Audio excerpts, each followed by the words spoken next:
नमस्कार दोस्तों, स्वागत है आपका न्यूज़ का सहज चैनल में। आज का हमारा टॉपिक है अर्थव्यवस्था का वर्गीकरण अथवा स्वरूप, क्लासिफिकेशन, नेचर ऑफ इकोनॉमी। हमारा ये टॉपिक है अर्थव्यवस्था का। इससे पहले भी हम लोगों ने अर्थव्यवस्था का वर्गीकरण देखा था, लेकिन उसका आधार अलग था। आज जो पढ़ेंगे इसका आधार अलग है। जैसे हम लोगों ने यहाँ पर जो पॉइंट लिया है, 3 पॉइंट लिए हैं, 4 पॉइंट। पहला पॉइंट क्या है? विभिन्न क्षेत्रों की भूमिका।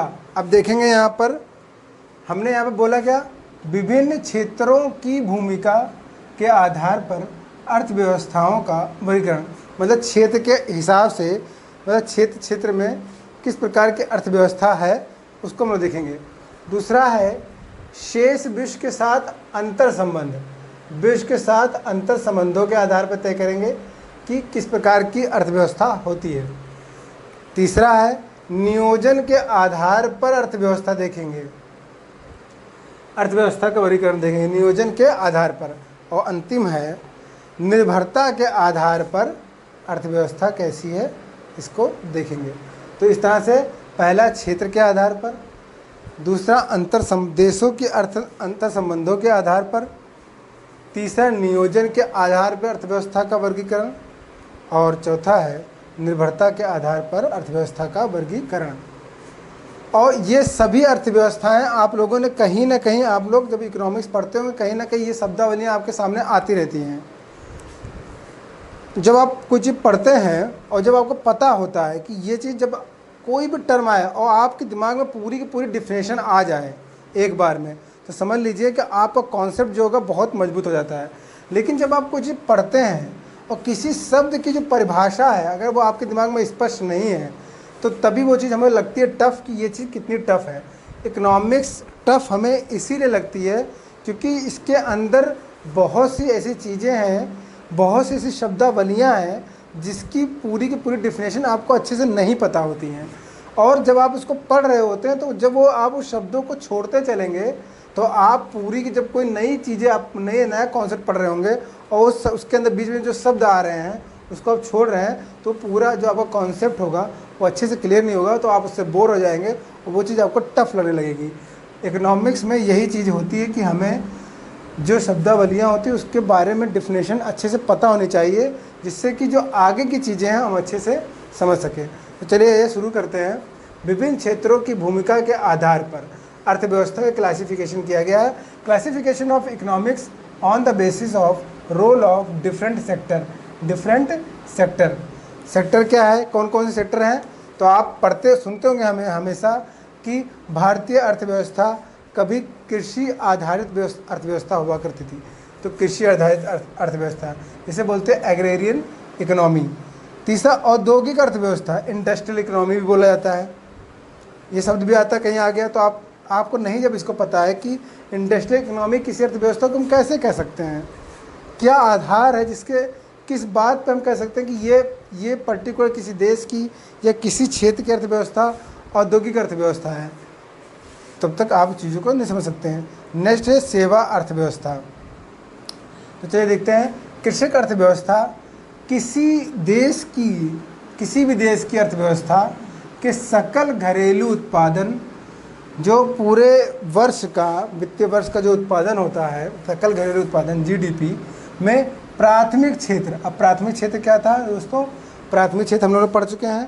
प्राथमिक क्षेत्र के अंतर्गत कृषि एवं कृषि से जुड़ी हुई चीज़ें शामिल की जाती हैं, वो प्राथमिक क्षेत्र। प्राथमिक क्षेत्र अर्थात कृषि या संबंध क्षेत्र का योगदान 50% या इससे अधिक हो एवं लगभग इसी अनुपात, मतलब 50% में लोग आजीविका के लिए कृषि एवं जुड़े संबंध क्षेत्रों पर निर्भर हों, तो इसे कृषक अर्थव्यवस्था कहते हैं। मतलब कि कृषि से जुड़ा हुआ जो भी उत्पादन, मतलब कृषि क्षेत्र का किसी देश की अर्थव्यवस्था में, उसके सकल घरेलू उत्पादन में उसका योगदान 50% हो। कृषि क्षेत्र का योगदान किसी अर्थव्यवस्था में 50% तक जब हो जाए तो ऐसी अर्थव्यवस्था को हम कृषक अर्थव्यवस्था कहेंगे, एग्रेरियन इकोनॉमी कहेंगे। नेक्स्ट आते हैं औद्योगिक अर्थव्यवस्था, इंडस्ट्रियल इकोनॉमी। बिल्कुल सेम इसी पैटर्न को फॉलो करेगा। अगर आपने एक डेफिनेशन से समझ लिए तो दूसरी डेफिनेशन जब आते हैं तो हम ये कह रहे हैं किसी अर्थव्यवस्था के सकल घरेलू उत्पाद में द्वितीय क्षेत्र यानी औद्योगिक क्षेत्र का योगदान 50% या इससे अधिक हो तो हम कहेंगे कि ये अर्थव्यवस्था कैसी है, औद्योगिक अर्थव्यवस्था है। फिर उसी प्रकार सेवा अर्थव्यवस्था, सर्विस इकोनॉमी, जब सर्विस इकोनॉमी में हम आते हैं तो हम कहेंगे किसी अर्थव्यवस्था के सकल घरेलू उत्पादन में तृतीय क्षेत्र अर्थात सेवा क्षेत्र, तृतीय क्षेत्र कौन सा होता है, सेवा क्षेत्र, ये भी बता चुका हूँ मैं आपको। सेवा क्षेत्र का हिस्सा 50% या उससे अधिक हो तो ऐसी अर्थव्यवस्था सेवा आधारित अर्थव्यवस्था कहलाएगी या सेवा अर्थव्यवस्था सर्विस इकोनॉमी कहलाती है। तो बहुत सामान्य सी डेफिनेशन है, बस आपको देखना है क्या बात पूछी जा रही है, क्या बात कही जा रही है।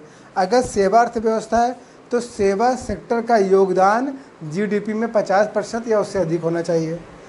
यदि औद्योगिक अर्थव्यवस्था की बात कह रहे हैं तो किसी देश की अर्थव्यवस्था के सकल घरेलू उत्पाद में जीडीपी में औद्योगिक क्षेत्र का योगदान 50% या उससे अधिक होना चाहिए।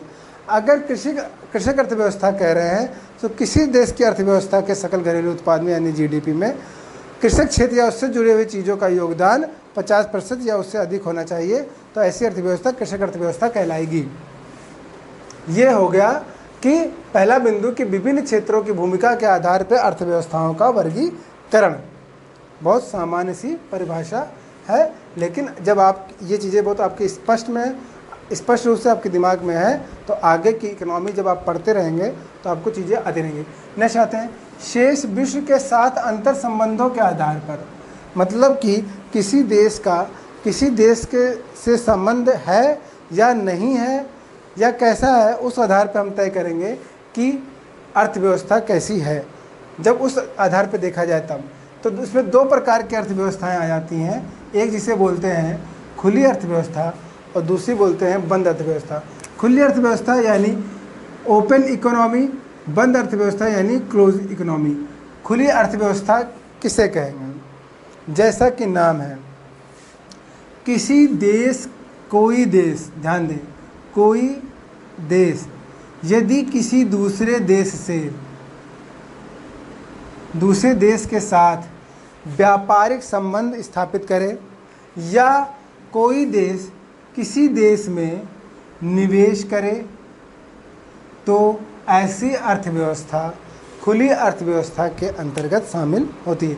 क्योंकि हमें पता है कि हम व्यापार तो करते हैं, चाहे देश के अंदर व्यापार कर रहे हों, देश की सीमाओं के अंदर या देश की सीमा के बाहर एक देश से दूसरे देश के बीच में।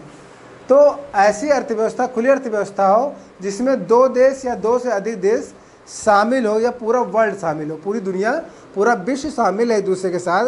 जैसे हम भारत की बात करें तो भारत चाइना के साथ भी व्यापार करता है, भारत अमेरिका के साथ भी व्यापार करता है, भारत रसिया के साथ भी व्यापार करता है, भारत रसिया में जाके निवेश भी करता है, अमेरिका के साथ भी व्यापार करता है, अमेरिका भारत के अंदर निवेश भी करता है, अपनी कंपनियां भी स्थापित करता है। तो हम व्यापार कैसा हो रहा है, दोनों तरफा हो रहा है, मल्टीलेटरल कह सकते हैं इसे, दो तरफा भी नहीं कह सकते हैं, मल्टीलेटरल व्यापार है। तो जब मल्टीलेटरल व्यापार है तो ऐसी अर्थव्यवस्था कैसी है, यह खुली अर्थव्यवस्था है। हमारी अर्थव्यवस्था कैसे चल रही है, हमारी चीज़ों की पूर्ति या हम जो जिन देशों की पूर्ति कर रहे हैं वो अंतर्राष्ट्रीय स्तर पे अंतर्राष्ट्रीय संबंधों के आधार पर हो रहा है, तो हम इसे कह रहे हैं खुली अर्थव्यवस्था। लेकिन जस्ट इसके अपोजिट अगर हम लोग बात कहें बंद अर्थव्यवस्था यानी क्लोज इकोनॉमी, तो क्लोज इकोनॉमी के अंदर जब हम लोग आते हैं तो हम किसी देश के साथ ना तो किसी देश में जाके निवेश करते हैं, ना तो कोई देश हमारे देश में आके निवेश करता है, ना हम किसी देश के साथ व्यापार करते हैं, ना कोई देश हमारे साथ व्यापार करता है। हमारी सारी निर्भरता अपने देश के अंदर, अपनी बाउंड्री के अंदर होती है। तो ऐसी अर्थव्यवस्था कैसी होती है, बंद अर्थव्यवस्था होती है। और भी ये भी जानेंगे, जो भी जैसे कि हम लोग देखते हैं शेयर मार्केट इंटरनेशनल लेवल पर, इसको ऐसे समझ सकते हैं कि इंटरनेशनल लेवल पे किसी प्रकार की घटना का असर भारतीय अर्थव्यवस्था पे या किसी देश की अर्थव्यवस्था पे पड़ता है अगर, तो ऐसी अर्थव्यवस्था जो प्रभावित हो जाए किसी देश में हुई घटना से, तो हम कहेंगे सचमुच में ये कैसी अर्थव्यवस्था है, तो हम कहेंगे ये खुली अर्थव्यवस्था है। लेकिन अगर ऐसा नहीं है तो इसका मतलब ये कैसी अर्थव्यवस्था है, बंद अर्थव्यवस्था है। हमें किसी दूसरे देश के साथ किसी प्रकार से कोई लेना देना नहीं है, व्यापार के आधार पर या आर्थिक गतिविधियों के आधार पर। ठीक है, अब देखते हैं नेक्स्ट है नियोजन के आधार पर अर्थव्यवस्था का वर्गीकरण। नियोजन के आधार पर अर्थव्यवस्था का जब वर्गीकरण करेंगे तो देखेंगे classification of economies on the basis of planning. अब देखिए ये भी बहुत ही सिंपल है, प्लान कर रहे हैं हम, तो इसमें दो प्रकार की अर्थव्यवस्थाओं की, एक योजनाबद्ध अर्थव्यवस्था, एक गैर योजनाबद्ध अर्थव्यवस्था, यानी प्लान्ड इकोनॉमी और अनप्लान्ड इकोनॉमी। प्लान्ड इकोनॉमी यानी योजनाबद्ध अर्थव्यवस्था के अंतर्गत कोई देश अपनी आर्थिक समृद्धि और आर्थिक विकास के लिए पहले लक्ष्यों को तय करता है, लक्ष्यों को तय करने के बाद रणनीतियाँ बनाता है और रणनीतियाँ बनाने के बाद उसका क्रियान्वयन करता है। तो मतलब कि किसी भी प्रकार के लक्ष्य को प्राप्त करने के लिए कोई देश योजना बनाता है। भारत के अंदर अगर हम लोग बात करें, भारत को उदाहरण लें, तो भारत के अंदर योजना बनाने के कार्य 2015 से पहले योजना आयोग करता था, पंचवर्षीय योजनाएं चलती थी। लेकिन अब यह कार्य नीति आयोग का हो गया है। अब नीति आयोग ये कार्य करती है, मतलब योजनाएं बनाती है और योजनाओं को कार्यान्वयन करती है, लक्ष्यों का तय करती है, लक्ष्यों को कार्यान्वयन करने के लिए योजनाओं का निर्माण और रणनीतियों का निर्माण करती है और फिर उसका क्रियान्वयन करती है। लेकिन जब ऐसा देश हो जिसमें गैर योजनाबद्ध अर्थव्यवस्था कहलाई जाए वो देश, उस देश की अर्थव्यवस्था, तो समझ लीजिए उसमें ना तो किसी प्रकार की लक्ष्यों को तय किया जाता है, ना ही किसी प्रकार की योजना का निर्माण किया जाता है। तो ऐसी अर्थव्यवस्था जहाँ होती है उसे गैर योजनाबद्ध अर्थव्यवस्था कहा जाता है। अब आते हैं अंतिम, निर्भरता के आधार पर अर्थव्यवस्था का वर्गीकरण, classification of economies on the basis of dependency. तो डिपेंडेंसी के आधार पे दो प्रकार की अर्थव्यवस्था हम हमेशा बात करते हैं, आत्मनिर्भर भारत। तो जब हम कह रहे हैं कि डिपेंडेंसी के आधार पर दो प्रकार की अर्थव्यवस्था हो गई, एक है आत्मनिर्भर भारत, एक है आश्रित अर्थव्यवस्था। आत्मनिर्भर अर्थव्यवस्था का मतलब ये है कि हम सभी की सभी चीज़ें जो किसी देश के नागरिक है उनकी आवश्यकताओं की पूर्ति कोई देश खुद से कर सकता है, अपने दम पर, अपने संसाधनों के माध्यम से, अपनी मशीनरी के माध्यम से कर सकता है। तो ऐसी अर्थव्यवस्था आत्मनिर्भर अर्थव्यवस्था होती है। लेकिन उसके उलट जब हम आश्रित अर्थव्यवस्था की बात करते हैं तो आश्रित अर्थव्यवस्था में क्या होता है कि हम दूसरे देश पर अपनी अर्थव्यवस्था को चलाते हैं, कोई देश के आधार पर कोई दूसरा देश हमारी मदद करता है, हमारी आवश्यकताओं की पूर्ति करता है, हम उसको पे करते हैं। ठीक है, तो उसे बोलते हैं आश्रित अर्थव्यवस्था। एक होती है परस्पर आत्मनिर्भर अर्थव्यवस्था होती है, जिसमें आत्मनिर्भर अर्थव्यवस्था और आश्रित अर्थव्यवस्था को मिला दिया जाता है। इसका मतलब ये होता है कि कुछ चीज़ों पे तो हम आत्मनिर्भर हैं, लेकिन कुछ चीज़ों के लिए हमें दूसरे देशों की वस्तुओं की, सेवाओं की आवश्यकता होती है, जो कि दोनों चीज़ें देखने को मिलती हैं। हम परस्पर निर्भर अर्थव्यवस्था, मतलब परस्पर है, मतलब दूसरे पर डिपेंडेंट भी हैं और खुद से निर्भर भी हैं। तो पिछला वीडियो और जो आज का वीडियो है, ये पूरा का वीडियो जो था वो अर्थव्यवस्था के वर्गीकरण पे था। तो ये अगर वर्गीकरण को अगर आप देखेंगे तो कितने बिंदुओं पर है, तो ये इन दो वीडियो से आप अच्छे समझ जाएंगे कि किसी देश की अर्थव्यवस्था का क्लासिफिकेशन सिर्फ एक बिंदु के आधार पे नहीं होता है, कई चीज़ें होती हैं, उसके आधार पर हम किसी अर्थव्यवस्था को देखते हैं। क्योंकि अर्थव्यवस्था कोई एक ऐसी चीज़ नहीं है कि सिंपल से किसी एक चीज़ में हम उसको परिभाषित कर दें। ठीक है, कई चीज़ें हम होती हैं और किसी देश की अर्थव्यवस्था कई चीज़ों पर डिपेंड भी करती हैं, और किसी भी सेक्टर में किसी भी प्रकार का उतार चढ़ाव होता है तो अर्थव्यवस्था उसी प्रकार से देखने को हमें मिलती है। इसीलिए हम लोग कहते हैं कि अर्थव्यवस्था का आधार जो होगा वो अलग अलग होता है। कभी कृषि में घाटा हुआ या कृषि में किसी प्रकार का सुधार होता है तो वो भी अर्थव्यवस्था पर प्रभाव डालता है। औद्योगिक क्षेत्र में हम किसी प्रकार का कोई नई टेक्नोलॉजी लेके आ रहे हैं, नए उद्योगों का निर्माण कर रहे हैं, तो हमारी अर्थव्यवस्था पर प्रभाव पड़ता है। सेवा क्षेत्र का पहले कभी विकास नहीं था तो अर्थव्यवस्था अलग तरह की थी। अब हमारे यहाँ भारत के अंदर की बात करें तो सेवा सेक्टर का काफ़ी बड़ा योगदान है जीडीपी में, तो अब अर्थव्यवस्था अलग तरह से हमको देखने को मिलती है। तो उम्मीद करता हूँ ये पूरा का पूरा वीडियो काफ़ी अच्छा लगा होगा आपको, इसलिए इस वीडियो को अधिक से अधिक लाइक करें, शेयर करें, सब्सक्राइब करें। आज के लिए इतना ही, धन्यवाद।